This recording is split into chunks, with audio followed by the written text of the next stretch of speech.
네, 반갑습니다.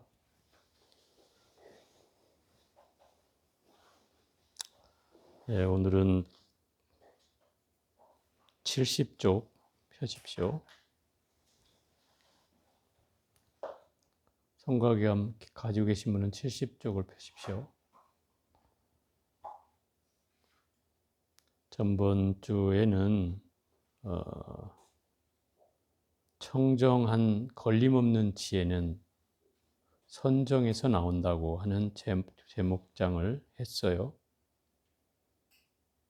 지혜를 얻으려면 선정을 닦아야 된다는 말이죠. 이게 원각경에 담겨 있는 말인데 옛날에 도인들은 이 정진의 힘으로 더 앉아 죽고 서서 죽고 뭐 했다는 얘기가 실려 있고요. 제가 그래서 요즘 사람들이 그 얘기도 했지 않습니까? 그 어르신들이 자기가 죽을 때 소원이 뭐냐고 물어보면 자다 죽으면 좋겠다라고 한다고 그래서 제가 뭐라고 했죠. 당신은 편할지 모르지만 가족들은 불행해지는 일이라고. 임종도 지켜보지 못했고 갑작스레 돌아가서 황망하고 또 그 괴로움을 또 말로 다할 수가 없으니 가족들에게 큰 죄를 짓고 가는 결과라고. 그래서 자다 죽으면 안 되고 옛날 도인들의 말을 빌리면 정진하다 죽어야 한다. 그래야지 죽음을 마음대로 할 수 있다. 분명히 여기 나왔잖아요. 앉아 죽고 서서 죽고 하는 게 다 정진을 통해서 일어난 일이니 우리가 정진을 하다 보면 그렇게 갈 수 있지 않겠나 생각을 해봅니다. 그리고 그 계율과 선정을 닦고 또 마음이 선정 속에 있으면 어떤 괴로움이 일어나도 어떤 불편함이 일어나도 누가 화를 내게 하더라도 거기에 휩쓸리지 않게 된다는 뜻이에요. 그래서 마음이 움직이지 않으면 그것을 불생이라 하고 그 불생은 곧 생각이 일어나지 않는 무념과 같은 말이고 그것은 곧 해탈을 불러온다라고 또 얘기하고 있거든요. 그런 마음을 생각이 일어나지 않게 하는 방법은 뭐겠어요? 바로 선정에 드는 것이죠. 선정에 들어서 정에 깊이 들어가면 결국은 생각이 일어나지 않고 그걸 불생이라 하죠. 또 생각이 일어나지 않으니 그게 무념으로 들어가는 거예요. 무념무상의 경지로. 그래서 결국 그게 해탈에 이르게 된다는 거예요. 그러니 깨달음을 얻는데도 지혜를 얻는데도 바로 선정이 필수라고 하는 얘기죠. 그러면서 도라고 하는 건 특별히 어딘 열반이 따로 있는 게 아니라 내 마음이 고요해지는 것이 바로 그게 열반이라는 거예요. 열반이 어디 따로 있는 게 아니라는 거죠. 내 마음만 고요하면 그게 열반이라는 거예요. 이미 이게 어디에 나와요? 법화경 열반계에 나오는 개송에 담겨 있는 말이에요. 제법종 본래 상자정멸상. 제 법은 모든 존재는 본래로부터 상자정멸상 항상 스스로 정멸한 모습이 있으니 이 말이잖아요. 그죠? 이미 나는 고요한 모습을 간직하고 있다 이 말이에요. 고요한 모습 위에 어디 따로에 있는 게 아니고 그럼 내가 고요한 줄만 알면 바로 그 자리가 열반이라 이 말이에요. 어려운 게 아니죠. 물론 이 경계를 아는 데는 어려울 수는 있어요. 그렇지만 어디 따로 열반이 어디에 있는 게 아니라는 걸 이미 법화경에서 얘기하고 있잖아요. 이걸 이 성가위감에도 부연 설명을 해주고 있는 거예요. 본래부터 늘 그대로 열반이라는 거예요. 본래부터. 우리가 내 본래의 나의 공한 상태, 생멸이 없는 불생불멸의 경계를 터득하면 이미 그 자리가 열반이라는 거예요. 굳이 뭘 어디에 따로 어디 열반이 있는 곳을 가야 된다, 뭐 이런 피안에 간다 어쩌 이거는 다 중생의 방편으로 하는 소리고 정작 핵심은 그 자리가 곧 열반이어야 된다는 거죠. 이걸 혼동해서는 안 됩니다. 그 문수보살이 이 묘수보살이라고 나오는 사람이 문수보살이에요. 문수보살이 그 유마경의 핵심 구절에 이제 그게 나와요. 10명의 10대 제자와 또 6명의 보살들이 부처님의 명을 받고 유마거사의 병문안을 가라고 했지만 16명이나 되는 사람들이 다 자기의 변명을 대면서 이유를 대면서 거절을 해요. 부처님 말씀을. 부처님 병문안을 가라는데. 근데 그 거절의 주된 이유가 뭐냐면 전부 다 10대 제자 6명의 보살들이 다 유마거사를 만나서 된통 당한 거죠. 갈 때마다 당한 거예요. 유마거사의 변제를 당해낼 수가 없었어요. 말솜씨도 뛰어났고 또 수행의 경계도 훨씬 높았기 때문에 그 10대 제자와 6명의 보살들이 당했다는 얘기죠. 그래서 결국 부처님께서 맨 마지막으로 보낸 보살이 바로 문수보살이에요. 그래도 보살 가운데도 최상승의 지위에 있는 분이 문수보살이고 또 지혜의 제일이니 문수가 가면 그래도 좀 유마거사하고 대적이 되겠다 싶어서 마지막으로 보냈는데 16명은 거절했지만 이 문수보살은 자기가 흔쾌히 가겠다고 해요. 근데 문제는 그 장면이 되게 재밌는 장면이 그려지는 게 그 안 가겠다고 하는 16명의 보살과 10대 제자들도 문수와 유마가 만난다니까 다 따라 나서. 다 따라 나서 가지고 유마와 문수가 만나는 장면을 한치로 놓치고 싶지 않았던 거죠. 그 16명이 다 따라 나서고 그 외에도 뭐 신중들이면 뭐 막 옹호 대중들까지 다 따라 나서 가지고 그 장면을 보고 싶어 하는 거죠. 근데 유마가 그 문수보살이 뭐 병문안을 이제 질문을 하다가 이제 본지에 대한 질문을 하게 되는데 불의에 대한 설명을 이제 모든 보살들에게 한마디씩 다 하라 그래요. 그래갖고 막 보살들이 돌아가면서 불의는 어떤 거다, 불의는 어떤 거다, 불의는 어떤 거다라고 한마디씩 자기 전공을 살려서 막 얘기를 한단 말이에요. 그리고 나서 마지막 차례에 문수보살이 불의에 대해서 자기 견해를 딱 드러낸다. 자기 견해를 드러낸다는 것은 상대에게는 어떤 뜻이에요? 너도 내가 이 살림살이를 꺼냈으니 너도 너의 살림살이를 꺼내라 이거죠. 선문답이 하는 거죠. 의기양양하게 문수가 한바탕 자기 견해를 드러내고 유마거사한테 청하자 유마가 그렇게 그 전까지 말을 잘하던 유마가 딱 침묵하는 거예요. 그 순간에. 이게 유명한 유마의 침묵이라는 거예요. 근데 이거를 문수보살이 몰라서 침묵하는 거야? 이랬으면 그 침묵이 완전히 가치 없는 것이 됐을 텐데 문수가 찬탄을 해요. 어떻게 찬탄하냐면 내가 지금까지 설명했던 이 불의에 대한 설명들을 다 듣고 유마는 최고의 불의를 직접 보여준다고 얘기하는 거예요. 침묵으로. 그 말에 모든 대중들이 다 숙연해졌고 그 침묵의 가치를 그래서 더욱더 드높게 했던 부분이 있다. 그래서 이걸 유마의 침묵이라고 하는데 여기서 그 문수는 생각으로 따졌지만 정명거사는 말이 없었다는 말이 이 정명거사가 바로 유마거사예요. 그래서 유마경을 정명경이라고도 어느 책에는 그렇게 나와요. 이 정명이라는 말이 내나 유마의 뜻이에요. 뜻. 깨끗한 이름 이런 뜻이거든요. 정명이라는 말이.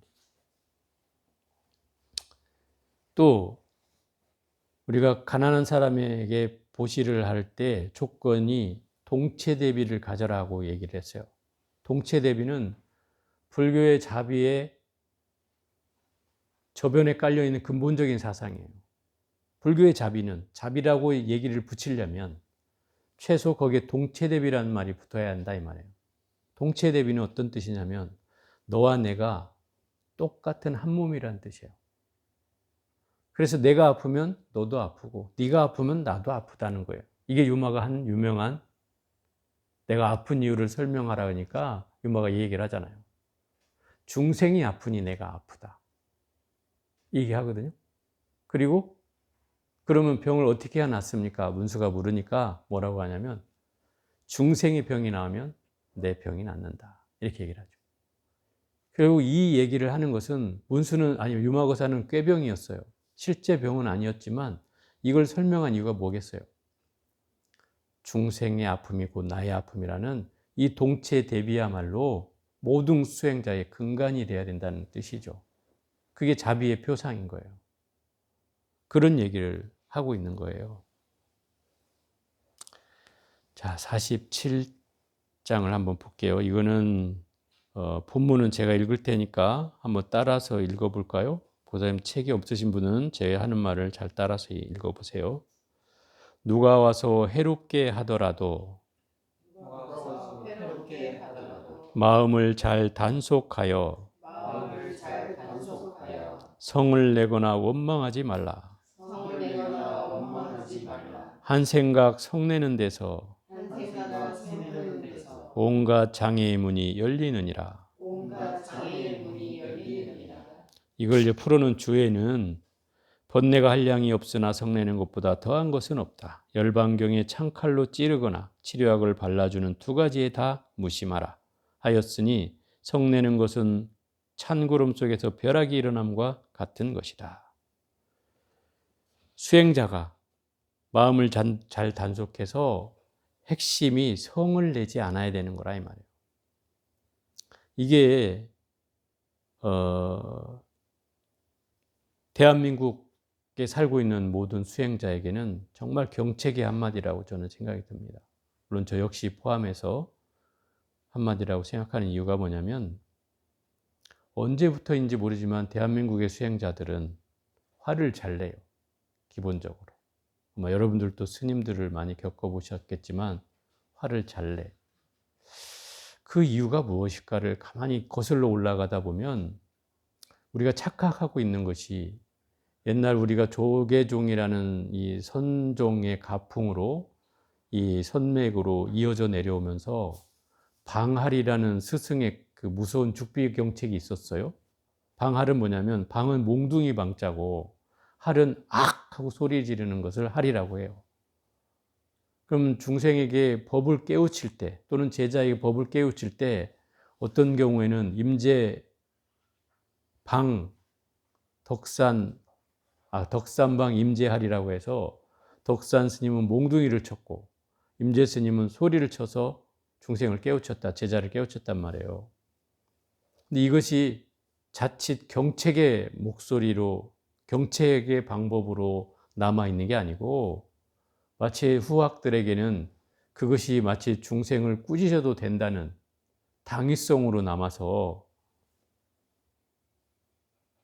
무슨 공부를 가르쳐서 그렇게 때린다면 또 이해가 되는데 그냥 일 못한다고 또 내가 하란 대로 안 한다고 못한다고 그렇게 해서 뭔가 뭐 손찌검을 하고 뭔가 소리를 지르고 또 화를 내는 것은 이건 지금 우리나라가 지금 한 세대 위에 한 80세 이상 된 스님들 속에서 이게 나왔단 말이에요. 그러면 이게 뭔가가 잘못 전승됐다 저는 이렇게 봅니다. 정말 배워야 될 건 그 경책의 의미를 정작 배워야 될 터인데 그 형상만 남아서 꾸짖음만 남아가지고 그걸로 제자들을 훈계하고 또 야단치고 손찌검하고 소리 지르고 하는 게 마치 무슨 도인의 전유물처럼 여겨지는 이런 풍토가 우리나라에는 좀 있어 왔다는 거죠. 물론 이것이 뭐 어느 스님들을 다 비판하고자 하는 내용은 아니지만 우리가 반성해야 될 바다 이 말이에요. 내가 동남아시아의 스님들을 만났을 때 정말로 배웠던 부분이 그거였어요. 그 스님들을 보면서 그 스님들은 어떤 상황에서도 인내를 해요. 짜증내는 모습을 한 번도 본 적이 없어요. 제가 봤을 때는. 물론 뭐 어디서 안 보이는 데서 내는지는 모르겠지만 어쨌든 그랬어요. 그래서 그 스님들한테 한번 물어본 적이 있어요. 왜 스님은 화가 안 납니까? 짜증을 내지 않습니까? 이렇게 물으니까 그 스님이 하는 말이 더 저를 부끄럽게 했어요. 수행자는 화를 내면 되지 않습니다. 화를 참아야 그게 다른 사람을 지도할 수 있는 자격이 주어지는 겁니다. 그게 스승이지. 그 말을 듣고 제가 저를 한번 돌아보게 된 거예요. 저는 이 조계종의 가풍에 있는 절에서 살다 보니까 저도 훈숙된 것이 수자는 마치 호통치고 야단치고 막 화내고 짜증내도 전혀 죄가 되지 않는, 전혀 거릴 게 없어지는 이런 상황이 된다는 거에 대해서 조금 안타까이 여기는 부분이 생겨났죠. 그래서 저부터라도 이런 화를 좀 안 내면 안 될까 하는 마음으로 살았어요. 근데 여간 그게 쉽지는 않아요. 이 대한민국 풍토에서. 저도 그 습이 남아있다 보니까 그런 것 같아요. 물론 노력은 합니다. 지금도 역시 노력은 하지만 쉽지는 않다. 그렇지만 이 성을 내면 어떤 일이 전개되냐면 모든 장애가 한꺼번에 일어난다는 거예요. 그냥 한 가지 장애만 일어나면 이게 문제가 다를 터인데 모든 장애가 다 일어난다는 거죠. 그러니까 수행자가 화를 내면 내가 공부한 게 다 까먹어진다는 뜻이에요. 다 까먹어져요. 지금까지 다 까온 것들이 한꺼번에 까먹어진단 말이에요. 그러니 실컷 공부해가지고 여러분들 잘 쓰는 말로 도라미 타불이 되면 어찌하냐 이 말이에요. 그러면 잘못된 거잖아요. 그래서 화를 안 내는 방법을 뭔가 한번 고민해 봐야 된다. 그래서 여기서 뭐라고 얘기하냐면 성을 내지 않기 위한 근본적인 마음 자세가 어때야 되는가. 그걸 설명하고 있는 거예요. 이 주에서. 누가 나를 창칼로 찌른다고 생각해 보세요. 마음이 어떤 마음이 일어나겠어요? 여러분을 누가 막 창칼로 찌른다고 해봐요. 믿기만 하겠어요? 그냥 뭐 같이 일어나서 뭐 우리 고사님 같으면 막 같이 찌르겠다고 막 할 것이고, 아니면 막 분심이 일어나가지고 막 같이 싸울 태세를 또 할 수도 있을 것이고, 막 그러겠죠. 또 근데 실컷 찌른 사람이 또 약 발라준다고 막 이렇게 또 바르고 있어 봐. 그러면 또 좋아요? 헤헤헤 거려요? 그렇게는 안 되겠죠. 사람 마음이. 근데 그게 아니고 다른 사람이 또 발라준다면 또 어찌 보면 또 고마운 일일 수는 있잖아요. 그럼 그건 또 내버려 둬야 되나요? 이제 이런 문제가 이제 생겼을 때에 여기서 말하는 말로 하면 무심하라는 거예요. 두 가지 경계다.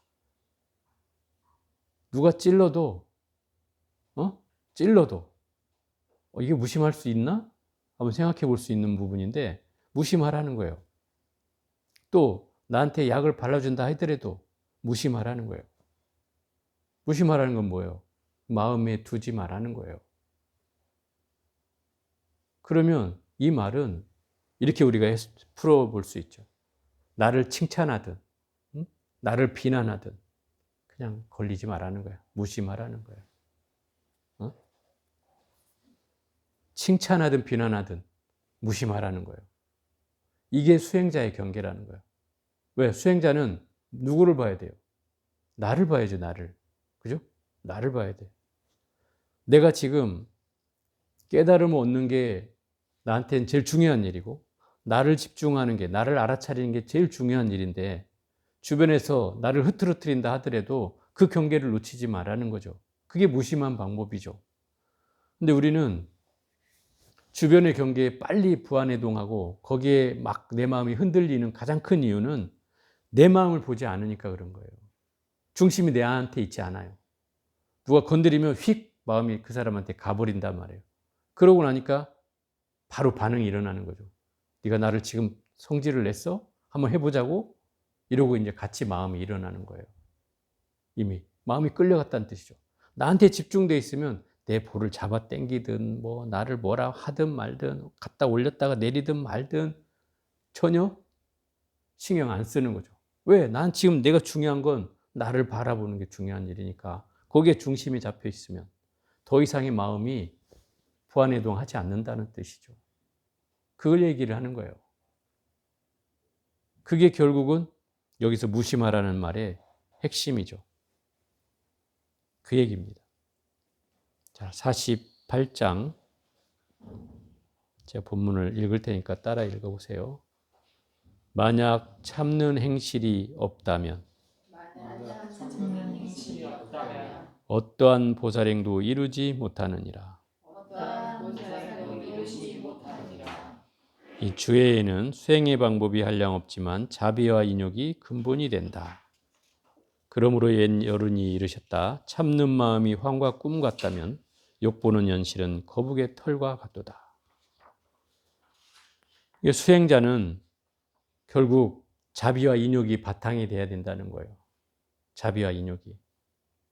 자비와 인욕이 바탕이 돼야 모든 중생이 그 스승을 의지하고 저 스승의 덕을 배우려고 하겠죠. 그게 가장 핵심이죠. 그런데 더 재밌는 것은 옛 선사가 말하기를 참는 것을 참으라 해놓고 참는 마음은 환과 꿈과 같다 이 말이에요. 환과 꿈이라는 건 뭐예요? 존재하지 않는 것이다 말이에요. 잠시 2년 있다 사라지는 것이다 이 말이에요. 참는 마음도. 또 욕보는 현실은 거북이 털과 같다 그랬어요. 거북이 털이 있는 거예요, 없는 거예요? 없는 거죠. 결국 욕본다는 것도 다 허망한 것이다 그래요. 그 얘기는 자비와 인욕을 하되 그 경계에 걸리지 말라는 거예요. 내가 자비를 하네 하는 생각을 가지면 이미 상이 되고 또 나는 참고 있어 라고 하면 그것도 또한 상이 된다는 거죠. 자비와 인욕을 갖되 그 자체에 걸리지 말라는 거예요. 걸림없이 그냥 자비를 하고 그냥 인욕을 하라는 거죠. 여기서 이제 우리가 자비라고 하는 조건을 한번 세 가지로 요약을 해볼 수가 있는데 자비를 보통 세 가지로 얘기해요. 첫 번째는 중생연자비라고 해서 중생에게 조건 있는 자비를 베푼다는 뜻이에요. 그 조건 있는 자비라는 게 뭐냐면 마치 부처님이 중생을 대하듯이 중생이 한정돼 있어야 되는 거죠. 중생이 있어야 돼. 그래야 부처가 중생을 베풀 거 아니에요. 또 아이처럼 부모가 아이가 있어야 아이에게 사랑을 줄 수 있듯이 그렇게 베푸는 자비가 중생연 자비라는 거예요. 이건 일반적으로 누구나 베풀 수 있는 자비죠. 부모가 자식에게 베푸는 자비도 자비다 이러니까. 두 번째 자비는 법연 자비라고 해서 진리의 조건으로 자비를 베푸는 거예요. 진리의 조건은 뭐냐? 중생과 부처는 둘이 아니야. 그죠? 중생과 부처는 둘이 아니야. 그래서 진리로 보면 너와 내가 둘이 아니기 때문에 그래서 그 베품을 하는 거야. 이게 법연자비라는 거야. 세 번째는 최상승자비인데 무연자비라고 하는 거예요. 무연자비. 이 무연자비는 뭐냐? 어떤 조건도 없이 베푸는 거예요. 이게 무연자비인 거예요. 어떤 조건도 없이 베풀어요. 근데 우리가 사실은 조건이라는 것을 이 중생의 눈으로는 이 범부중생 또는 우리같이 부족한 사람들에게는 무연자비를 하기가 어렵다 이 말이에요. 제가 실례를 한번 들어볼게요. 요즘에는 제가 서울에 산 지가 오래 좀 돼서 그런 일을 잘 못 겪었지만 제가 10년 됐으니까 10년 한참 전에는 서울에 올라오면 서울역이나 서울터미널을 지나쳐야 되잖아요. 차가 없으면. 제가 서울역에서 이렇게 기차를 타려고 기다리고 있으면 요새는 내가 못 본 것 같은데 그 꾀재재하게 입고 수염 막 덥시구리 그러고 눈은 살짝 풀려가지고 냄새 쿨쿨 나는 그 노숙자들이 이제 찾아온단 말이에요. 근데 이분들이 스님들이 있으면 제 주 표적이에요. 왜 그럴까요? 스님들은 잘 주니까. 그래서 찾아와요. 제가 이제 당한 사례를 말하는 거예요. 그래가지고 그 사람들이 와서 하는 소리를 들어보면 그냥 공손하지도 않아. 스님, 나 술 먹게 돈 좀 줘요. 이렇게 얘기한단 말이죠. 그래갖고 1,000원, 2,000원을 주면 그것만 갖고 딱 끝나면 되는데 좀 있으면 한 2-3명이 또 와. 소문이 이제 나는 거 벌써. 야, 저 가면 승복 입은 스승이 있어. 가봐. 막 이러는가 봐. 그래갖고 몇 명을 연타로 이제 줬어요. 당했지, 이제. 좀 있으니까 또 와. 그래서 이제 그 보이는 거예요. 저 사람들이 이제 데리고 오는 사람들이. 그 다음부터는 이제 내가 거기 올라가면 그런 사람이 나타날까 싶으면 벌써 저쪽으로 도망가 있어요. 저리 오면 이리 도망가. 대각선으로 도망 다니는 거죠. 이렇게. 가만히 생각해 보니까 그런 거예요. 결국 내가 어떤 조건 없이 베풀려면 줘야 되겠죠. 그죠? 줘야 되는데 이것 가지고 가서 소주 사 먹는 돈으로 쓴다고 하면 그게 뭐 그 사람한테 좋겠어? 나한테 좋겠어요? 그죠? 이게 조건이 생기는 거예요. 술이나 먹자고 내가 이 돈을 줘야 돼? 이런 마음이 이제 일어나는 거죠. 상이 일어나는 거예요. 그러다 보니까 피하게 된다 이 말이죠. 심지어 또 한 번 주고 나면 또 줄줄이 또 엮여서 또 올 걸 생각하니 아예 싹을 잘라야 되겠다. 이러고 이제 피해 다니는 거죠. 그게. 그것도 사실 쉽지는 않은 일이잖아요. 차 기다리는 동안 그걸 피해 다녀야 되니까. 그것도 쉽지는 않으니까. 그러니 결국 이 중생의 눈으로는 그 무연자비가 되지 못하고 자꾸 그 조건을 헤아리게 된다 이 말이에요. 그죠? 그러다 보니 이 무연자비는 쉽지 않다. 이 무연자비는 바로 대자대비를 말하는 거고 이거는 부처님이나 깨달은 자만이 할 수 있는 자비라는 거예요. 그분들한테는 어디에도 걸림없이 베풀 수 있는 거죠. 종교가 달라도 상관없고 장애인이든 비장애인이든 상관없고 어떤 차이가 있더라도 그 경계를 다 넘어서 이 부처님 같은 분은 모두에게 그런 자비를 베푼다는 거죠. 그게 무연자비예요. 그래서 이 자비가 어려운 거죠. 불교의 자비는 근데 근본이 뭐냐면 아까도 잠깐 나왔지만 동체대비가 근본이란 말이에요. 동체대비가. 이래야 무연자비를 할 수 있는 거예요. 동체대비는 너와 내가 한 몸이라는 데서 출발한다 이 말이에요. 그죠? 너와 내가 한 몸이라는 데서 출발해. 그러니까 네가 아프니까 나도 아프고 내가 아프니까 너도 아프다라고 하는 말이 성립되는 거죠. 네가 아프니까 나도 아파서 내가 너한테 도움을 주지 않을 수가 없어. 이런 말이 성립되는 거예요. 그래서 이 동체대비라는 게 바로 이 무연자비의 핵심이다 말이에요. 그래서 도움을 안 줄 수가 없어지는 거죠. 그래서 누구에게나 도움을 줄 수 있다는 거예요.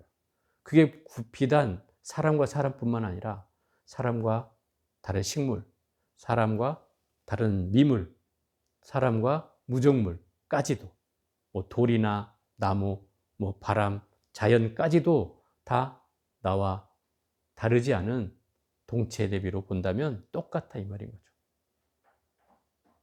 그런 경계로 보는 게 불교의 자비라는 말이죠.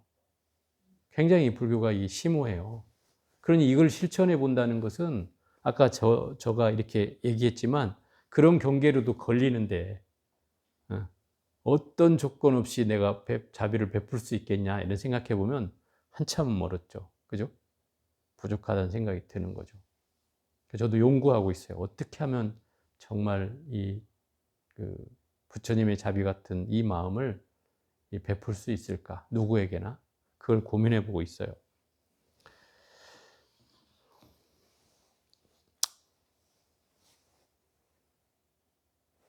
자, 49번 볼게요. 봄바탕 천진한 마음을 지키는 것이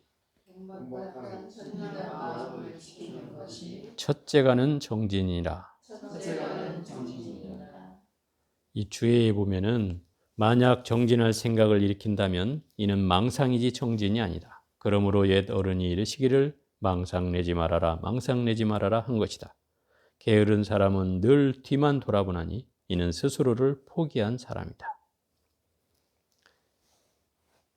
예를 들어서 옛날에 어떤 선사가 제자가 자꾸 불법이 무엇입니까? 또 깨달음은 무엇입니까? 어떻게 해야 깨달을 수 있습니까? 이런 궁금증의 질문을 던지면 이 스님이 맨날 그랬다는 거예요. 망상 내지 마라. 망상 내지 마라. 이 얘기만 했다는 거예요. 뭐만 물어도 망상 내지 마라 그러니까 아니 대체 그러면 뭘 물어야 망상을 안 내는 겁니까? 이렇게 되겠죠. 그것도 망상 내지 마라. 이렇게 되는 거죠. 그 얘기는 무슨 얘기냐면 이렇게 한번 얘기를 해볼게요. 공부를 하는 것과 공부를 해야지 하는 것과는 다르죠. 그죠? 공부를 해야지 하는 건 망상이고 공부를 하는 건 망상이 아니에요. 그죠? 그런데 처음 공부할 때 여러분들 다 경험했잖아요. 해야지, 해야지 하고 책상 앞에서 노래해 본 적이 있죠? 이게 망상만 내는 거예요, 이게. 공부는 안 하고 망상만 내는 거죠. 그냥 하면 되는데 그냥 해야지 하고 있어요. 이런 것이 이제 내 과거로부터 끌어져 내려온 습관이라는 거죠. 그 힘 때문에 공부가 어려워요. 그래서 그 루틴이 잡혀져 있어. 공부만 하려면 노래만 부르고 있는 거예요. 이게 이제 습관이 된다 이 말이에요. 그냥 앉아서 하면 될 걸. 근데 이게 이 힘이 생기려면 꽤나 시간이 지나야 되는 거예요. 그 어느 순간 되면 그때는 이제 틈만 나면 내가 하고 있어져요. 뭐. 해야지 하는 생각 자체가 없어. 이런 경계가 돼야 금강경에서 말하는 하는 바 없이 하는 거다. 그냥 하고 있을 뿐이에요. 이런 경계를 여러분들이 터득해야 나중에는 그게 힘이 되는 거예요. 그래서 내가 또 해야지 하고 있으면 또 망상 떠는구나 이렇게 생각을 해야 된다 이 말이에요. 응? 해야지 하고 있으면 또 내가 또 망상을 내네. 이렇게 해야 그게 없어지지. 알아차려야 없어지지. 그걸 계속 내는 한은 절대 안 없어진다 이 말이에요. 그래서 정진은 생각을 일으키는 게 아니고 정진은 그냥 하는 거예요. 그죠? 내가 정진을 하면 되는 거지. 굳이 거기다 내가 생각을 왜 일으켜요? 그러니까 생각을 일으키니까 망상 내지 말라고 하는 것이고, 여기서는 최고의 그 마음이 뭐냐면 본래 내 천진한 마음을 지키는 것, 수본진심이 바로 그게 정진이라고 하는 거예요. 제일 가는 정진이라는 거예요. 내 마음을, 본래 마음을 지키는 것. 나의 본래 마음이 뭐예요? 나의 본래 마음. 그냥 텅 빈 마음이에요. 텅 빈 마음. 그걸 천진한 마음이라고도 하는 거예요. 왜? 그게 하늘과 맞닿아 있어요.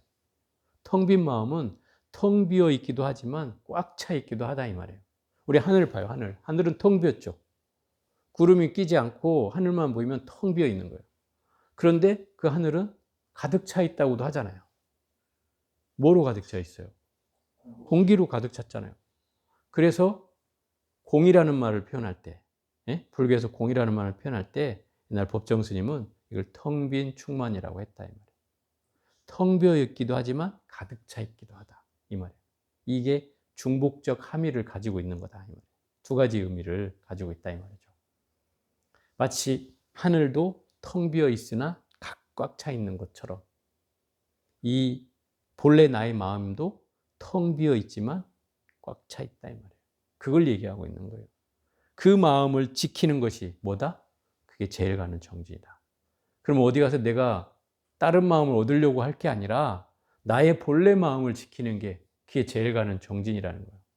그러면 내 마음이 뺏기지 않고 어디 흔들리지 않고 주변 경계에 휩쓸리지 않으면 그게 나를 지키는 거죠. 그죠? 그게 제일 정진이다 이 말이에요. 그럼 이게 어려울 일은 아닌 거죠. 내 마음만 보면 된다 이 말인 거죠.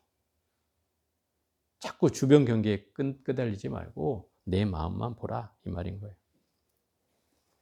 그래서 그것을 못하는 사람은 늘 뭐만 봐요? 뒤만 돌아본다는 거죠. 뒤에만 돌아본다는 것은 나는 왜 안 되지? 하고 자책만 하고 아이고 내가 잘못했어 후회나 하고 맨날 이러고 있다는 거죠. 그게 뭐예요? 자기를 포기한 사람이라는 거예요. 이게 그냥 안 되는 거죠.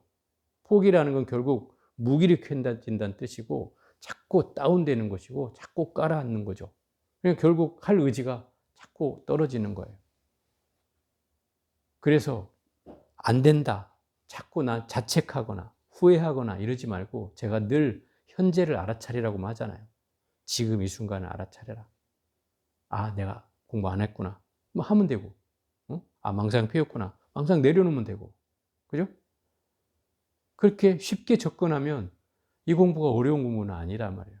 근데 우리는 너무 어렵게 접근한다는 거예요. 이렇게 하면 안 될까? 저렇게 될까? 막 너무 잰다는 거죠. 다 그게 망상이에요. 망상. 망상을 내지 않으려면 어떻게 하라고요? 그냥 하면 된다. 그냥 하면 돼. 하면 되는데 그걸 자꾸 해야지, 말아야지, 어떻게 할까? 이렇게 하는 순간 다 망상이 떨어진다 이 말이에요. 그럼 우리는 공부를 하는 게 아니라 망상을 배우고 있는 것이다 이 말이죠. 그럼 잘못하고 있는 거죠. 본질로 들어가라는데 자꾸 주변에서 헤매이고 있는 것이다 마찬가지죠. 자, 하나만 더 해볼게요. 진언을 외는 까닭이 무엇인가? 금생의 지은업은 다스리기 쉬워서 나의 힘으로 고칠 수 있으나 전생의 지은업은 지우기가 어려워서 반드시 신비한 힘을 빌려야 한다. 자, 이 주예를 한번 볼게요. 마등가가 법의 열매를 얻었다는 것은 참으로 거짓이 아니다. 그러므로 진언을 외우지 않으면 마의 장애를 완전히 떠날 수 없다. 이 마등가라는 그 여인은 인도의 아주 천한 신분을 가진 여인이었는데, 이 여인이 그 주술을 통해서 아난존자를 꼬드겨 가지고 환수를 부려 가지고 아난존자를 이제 바로 공양을 들고 아침마다 그 탁발을 나온 아난존자에게 주술을 걸어 가지고 자기 집으로 아난존자를 오게 해요. 그래서 거기를 끌려가요. 또 뭔지 모르고 끌려가는 거예요. 막 그 주술을 걸어 가지고. 근데 그걸 부처님이 아시고 부처님 문수보살한테 보내요. 문수야, 너 가서 이 신주를 외워서 저 지금 주술에 빠져 있는 아난존자를 구해오너라, 그런 거죠. 그러니까 문수보살이 샥 날아가가지고 거기서 막 능엄신주를 막 외우는 거야. 막 외우니까 그 주술이 탁 풀리죠. 그러니까 이제 아난존자가 내가 왜 여기 와 있지? 이러고 그 아난존자를 문수보살이 데리고 오면서 그 여인까지 함께 데리고 와요. 부처님한테 이렇게 데려다 놓으니까 그 여인이 왜 그랬냐고 이제 물어보니까 그런 거죠. 자기 딸이 있는데 아난존자를 너무 좋아한다는 거예요. 아난존자가 너무 멋있어. 너무 멋있어가지고 너무 좋아하니까 아난존자를 어떻게 꼬드겨가지고 결혼이라도 시킬까 싶어가지고 이제 꼬드겨서 데리고 온 거죠. 그래서 이제 그때 부처님이 이 여인에게 법문을 들려줘요. 그래서 그 자리에서 깨달음을 얻었다는 거예요. 여기서 법의 열매를 얻었다는 것은 거짓이 아니라는 말이 그 말이에요. 그 천한 여인도 부처님 법문을 듣고 깨달음을 얻었다 이 말이에요. 그러니까 결국 이 진언이라는 것은 때론 굉장히 필요할 때가 있다 이 말인 거죠. 예를 들어서 여기서 나온 말이 뭐예요? 금생에 지은 업은 어떤 식으로든지 해결하기가 쉽다 이 말이에요. 금생에 지었기 때문에 어떻게든 지어갈 수가 있지만 우리가 전생부터 수없이 쌓아온 그 전생의 업들은 그냥으로는 지우기가 힘들다 이 말이에요. 그래서 여기서 신비한 힘을 빌려야 된다라고 얘기하잖아요. 그 신비한 힘이 뭐냐면 바로 이렇게 진언을 외운다든지 특별한 방법으로서 이 업을 소멸하는 걸 말한다 이 말이에요. 당연히 사경도 되지. 사경은 부처님 경전을 쓰는 거잖아. 또 그 경전 안에는 예를 들어 약사경 같은 경우는 약사 다란이가 들어있잖아요. 그러니까 그런 경전의 힘으로 당연히 업을 소멸해 가는 거잖아요. 그러니까 이런 신비한 힘을 빌리지 않으면 지난 세월의 업장을 우리가 소멸해 가기가 쉽지 않다는 거예요. 그게. 왜 지난 세월의 업이 힘드냐면 이 업들은 켜켜이 세월이 묵어 있고, 그죠? 세월이 묵어 있다는 것은 그만큼 뭔가가 덧붙여져 있다는 뜻이기도 하고, 또 그 업이 현재에도 또 똑같이 진행되고 있다는 뜻이기도 해요. 왜냐하면 그 업은 내가 했던 업을 계속 되풀이하게 돼 있어요. 습성 자체가. 그러니까 쉽게 그래서 안 없어지는 이유인 거죠. 그러니까 그게 자꾸 복리자 붙듯이 자꾸 불어서 과거 생의 업들이 쌓여 있으니 그걸 내가 정리하지 않고 만약에 내버려 둔다면 쉽지 않은 일인 거죠, 이게. 정리한다는 것은. 그래서 여기에서 신비한 힘을 빌려서 진원의 힘을 써서 그것을 정리하든지 아니면 뭔가 신비한 힘을 갖는 흐름을 가져야 된다는 거예요. 우리가 말한 사경도 포함해서 그런 방식이 아니고는 이 업을 소멸해 갈 길이 쉽지 않다는 거죠. 이제 그걸 설명하고 있는 거예요. 그래서 이런 경계들을 우리가 흔히 말하는 수행자가 가져야 될 경계는 본래 그 마음을 지키는 것이고 자비와 인욕을 근본으로 하되 거기에도 걸리지 않는 그런 경계를 가지라는 뜻이고, 이 마지막에는 우리가 업을 다스리는 데 있어서 지금의 현재 업은 또 금생의 업은 쉽게 어떤 방법으로든지 우리가 그걸 소멸해 갈 수 있지만 전생에 지은 업은 특별한 힘을 가지고 뭘 해야 된다는 거예요.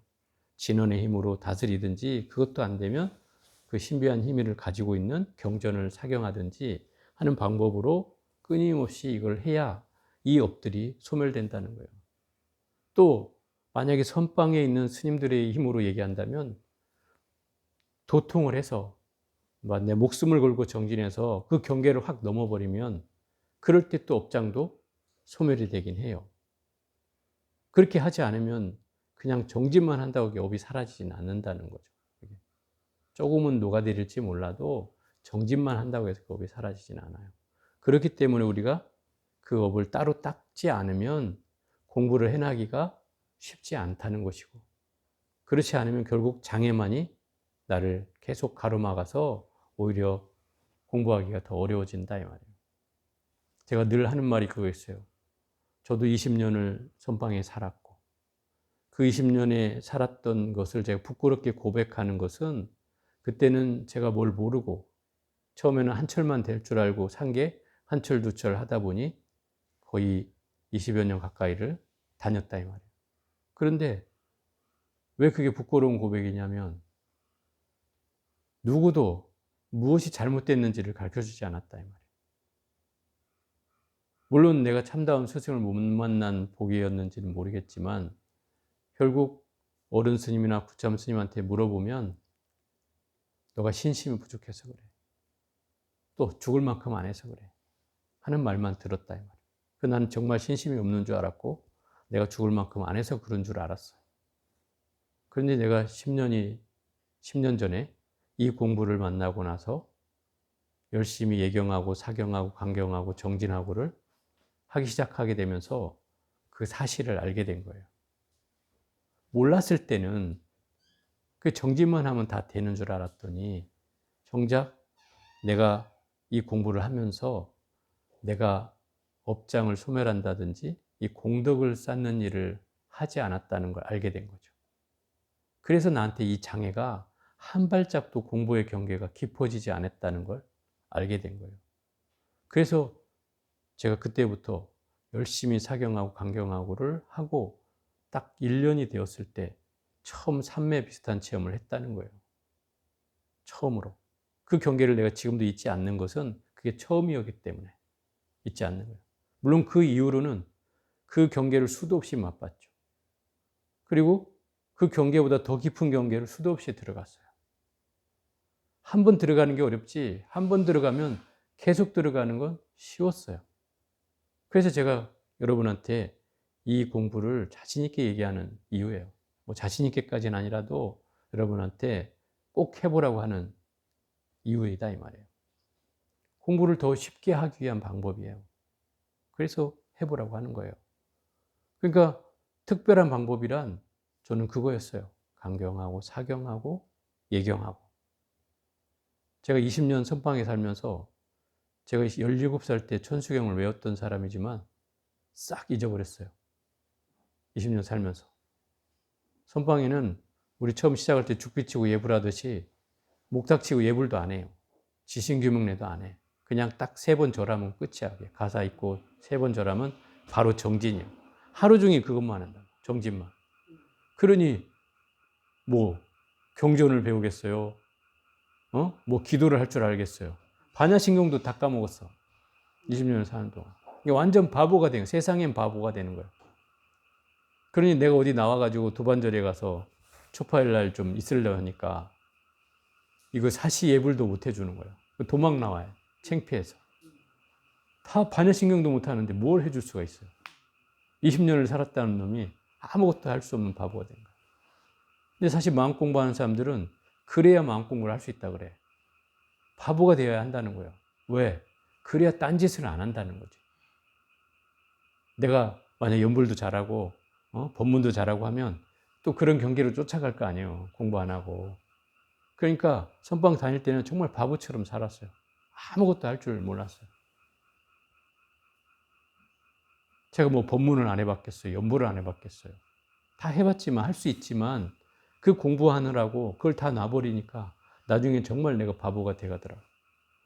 그런데 이제 병통이 오고 장애가 생기면서 이제 공부에 최소한의 어떤 갈등이 생겼죠. 왜냐하면 공부를 해서 마음의 경계나 몸의 경계가 좋아졌다면 계속 더 했을 터인데 자꾸 몸이 안 좋아지고 마음은 또 깊어지지 않고 하니까 마음에 이제 경계가 왔죠. 그래서 깊어질 수 있는 방법을 찾다가 결국 안 되니 몸도 아프니 자꾸 물러날 마음만 자꾸 일으켜져서 그걸 고민할 때 이 공부를 만나게 된 거예요. 그나마 제가 복을 지었던지 이 공부를 만나게 돼서 이 공부를 하면서 이제 저의 삶이 반전되기 시작한 거예요. 그 원인을 알았고, 그리고 그 원인을 치유하다 보니까 내 장애가 한꺼번씩 벗겨지기 시작하니까 아팠던 것도 언제든 아팠냐듯이 사라지고 고통도 사라지고 그랬어요. 그러면서 뭔가 달라지기 시작한 거예요. 그래서 알게 된 거죠. 아, 내 공부의 장애는 결국 나의 빚이었구나. 그 빚을 갚고 시작을 했어야 되는데 그 빚을 갚지 못하고 시작해서 20년을 헤맨 결과가 된 거죠. 물론 그 결과로서 알게 됐지만 결국 그래서 제대로 된 공부를 할 수 있어졌다는 뜻이죠. 어쨌든 우리가 이 공부를 하는 것이 결국 쉽지는 않지만 이 과정을 통해야 결국 제대로 된 길을 갈 수 있다는 뜻이기도 해요. 그래서 이제 제가 이 말씀을 드리는 거예요. 이 선각위감은 참 그래서 귀중한 말들이 참 많아요. 오늘도 그렇지만 어쨌든 오늘은 여기까지 해보도록 하겠습니다.